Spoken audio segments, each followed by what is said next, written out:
Comment rendre incontournable un nouveau personnage de la culture manga? La première saison de One Punch Man est un véritable bijou d'animation permettant de mettre en avant un tout nouveau personnage, Saitama. Bienvenue dans Cultissime, le programme qui revient sur les moments incontournables et légendaires du manga.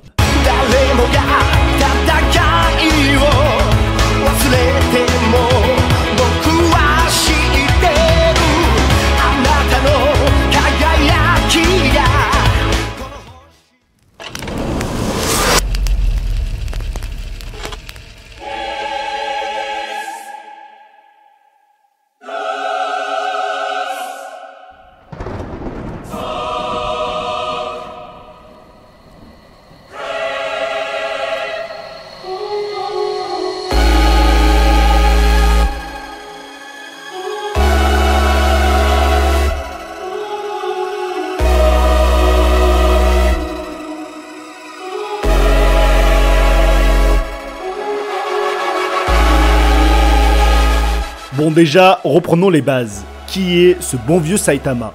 Son histoire, elle est particulièrement simple. Un héros devenu si puissant qu'il peut vaincre n'importe quel ennemi avec un seul coup de poing. Sa seule et unique quête, chercher désespérément un combat qui pourrait le stimuler, lassé par sa force surhumaine qui le prive de tout challenge. Créé initialement comme un webcomic par l'artiste One, le manga est une parodie des codes des séries des super-héros, mélangeant action spectaculaire et surtout un humour burlesque. L'œuvre explore alors avec ironie les thèmes de la toute-puissance, de la reconnaissance et de l'ennui que peut procurer une force absolue. En effet, dans son manga, One adore jouer avec les codes du shonen, le plus bel exemple étant l'entraînement qu'il a fait subir à son personnage principal. Complètement absurde pour l'un des personnages considéré comme le plus puissant du verse, mais diablement ironique et qui prend à contre-pied tout le monde.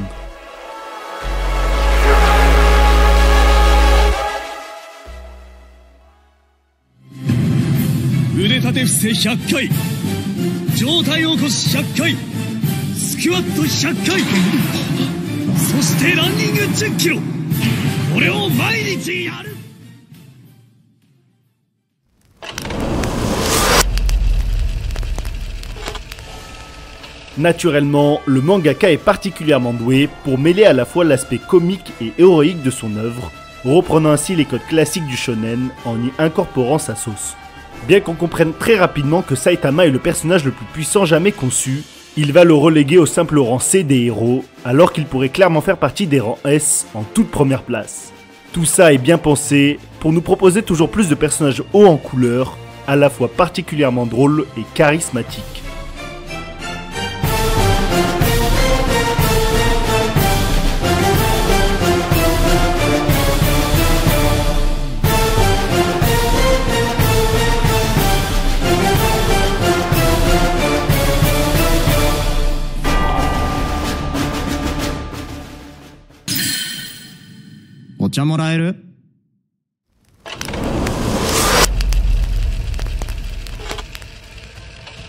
Cet aspect exaltant dans ses designs farfelus de ses nombreux héros, mais complètement simpliste et burlesque pour son protagoniste, va conquérir les lecteurs.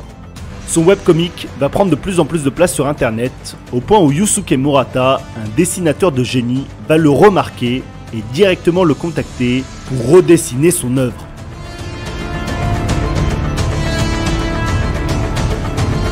Et pour ceux qui ne connaissent pas ce bon vieux Murata, il est le dessinateur phare du manga Eyeshield 21.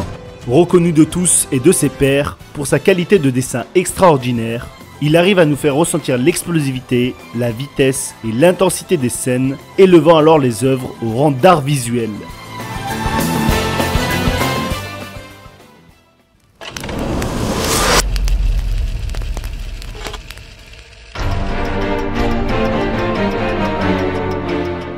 On se retrouve alors en 2015 où sort cette fameuse première saison de One Punch Man, et quelle claque! Musique, effets sonores et visuels, tout y est. En particulier, la qualité des séquences d'animation qui font parler d'elles. En effet, ce que l'on appelle plus communément les sakuga, ces séquences d'animation particulièrement soignées, avec une identité visuelle forte et des plans séquences particulièrement beaux, sont quasi exclusivement réservés aux gros films d'animation ou bien des épisodes très spécifiques de la Japanimation. Cependant, la qualité de One Punch Man, c'est de nous avoir proposé sur quasiment chacun des 12 épisodes de la saison 1 ces scènes extraordinaires. Et en 2015, c'est cela qui est révolutionnaire. Pendant longtemps, on a eu le droit en grande partie à des animés fleuves, ou bien alors des animés avec une durée bien définie d'épisodes, l'œuvre étant déjà finie ou en cours de finalisation. Mais ce que va nous offrir One Punch Man est d'un autre calibre, grâce notamment à deux gros facteurs. En un studio d'animation reconnu pour la qualité de ses productions, Madhouse. Et en deux, une Dream Team d'animateurs extrêmement doués, parmi lesquels Arifumi Imai,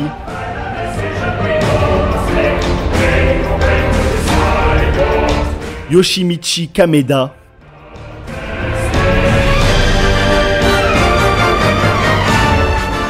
et Yutaka Nakamura.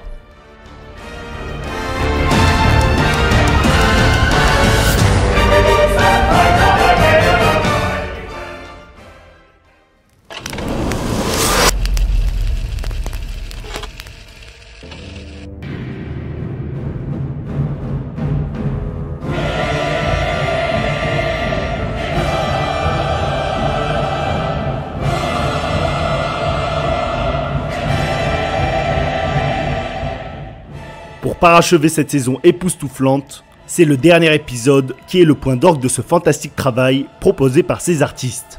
Dans un climat de tension extrême, la ville A vient d'être rasée par un gigantesque vaisseau extraterrestre. Les héros de classe S sont alors déployés, mais réalisent rapidement que cette invasion est d'une ampleur sans précédent, et que leur survie même est en jeu. Pendant ce temps, Saitama investit alors le vaisseau, et à sa grande habitude, one-shot littéralement toutes les grandes menaces. Toutes, pas sûres.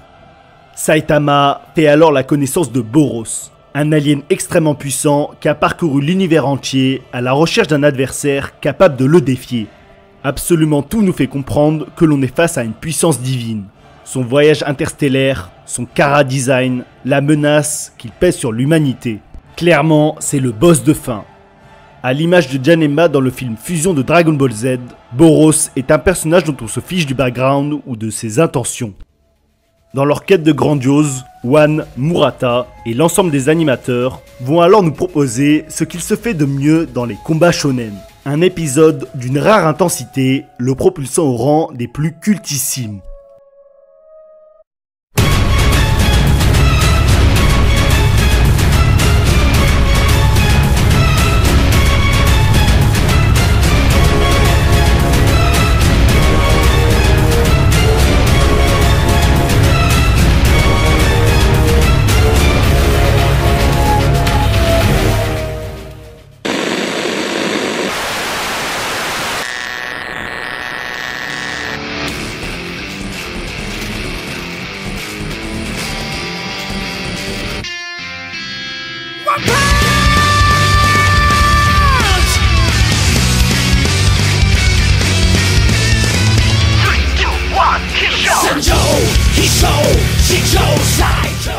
Tout, absolument tout, est parfaitement travaillé.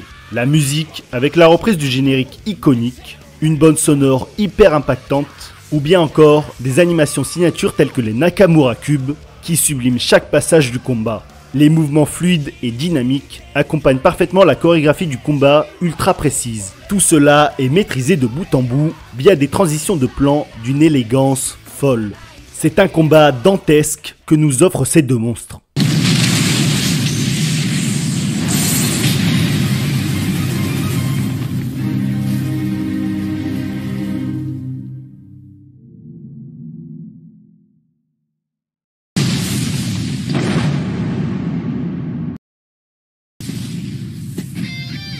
Oh. Iketa.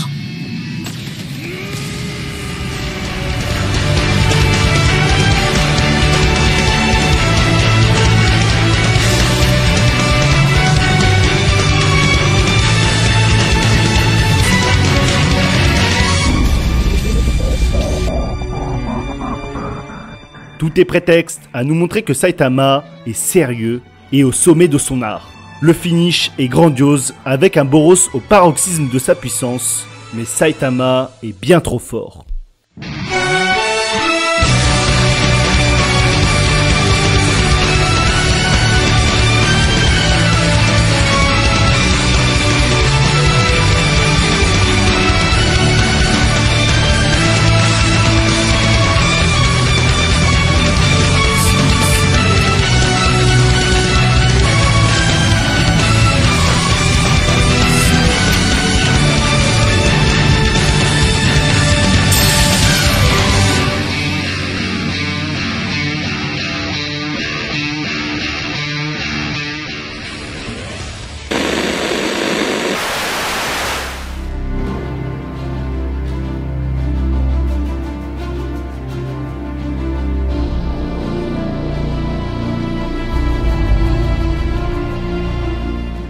Ce combat est le symbole de cette première saison de One Punch Man unique. En maintenant ce niveau de qualité sur 12 épisodes consécutifs, elle est devenue une référence absolue dans le milieu de l'animation japonaise et continue toujours d'influencer de nouvelles productions.